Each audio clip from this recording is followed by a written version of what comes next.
हरे कृष्णा। आप सभी का स्वागत है। आप सभी को मकर संक्रांति की हार्दिक शुभकामनाएं। आज हम सुनेंगे मकर संक्रांति के दिन से सुनी जाने वाली पोपाबाई की कहानी।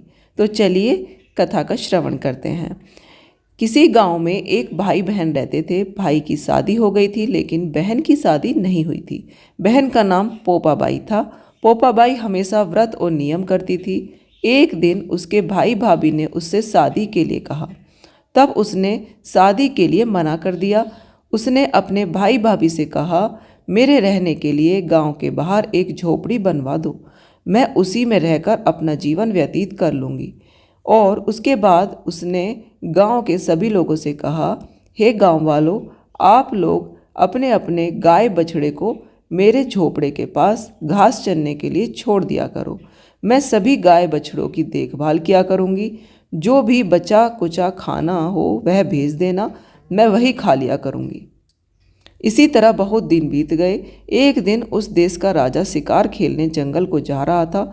उसी की नज़र गांव के बाहर बने पोपाबाई की झोपड़ी पर पड़ी। राजा झोपड़े के पास जाकर आवाज़ लगाने लगा, यहाँ कौन रहता है? जब कोई उत्तर नहीं मिला तो झोपड़े के दरवाजे को खटखटाने लगा। खटखटाने की आवाज़ सुनकर पोपाबाई ने अंदर से ही पूछा, बाहर कौन है? बार बार दरवाज़ा क्यों खटखटा रहे हो? क्या काम है? तब राजा ने उत्तर दिया, मैं इस देश का राजा हूँ, मैं तुम्हारे साथ विवाह करना चाहता हूँ। पोपाबाई ने कहा, अपने महल को लौट जाओ, मैं पराये पुरुष का मुंह नहीं देखती। लेकिन राजा ने उसकी बात पर ध्यान नहीं दिया और बलपूर्वक पोपाबाई को उठा लेकर घोड़े पर बिठाकर महल की ओर चल पड़ा। पोपाबाई ने राजा को श्राप दिया, हे राजा, तेरा राजपाट सब नष्ट हो जाएगा।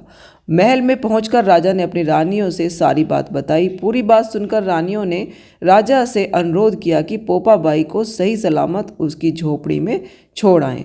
रानियों के कहे अनुसार राजा पोपाबाई को उसकी झोपड़ी पर छोड़ने चल पड़ा। रास्ते में पाप की नदी आई जिसमें राजा डूब गया।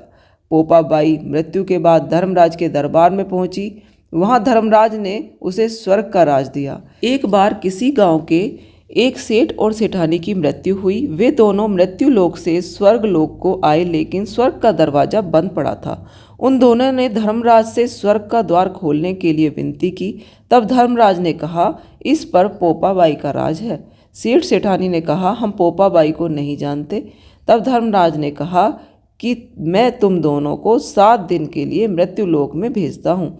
वहाँ जाकर 8 खोपर में राई भरकर 5 कपड़ा ऊपर रखकर कहानी सुनना और उद्यापन करना और इस प्रकार कहना, राज है पोपाबाई का, लेखा लेगी राई राई का।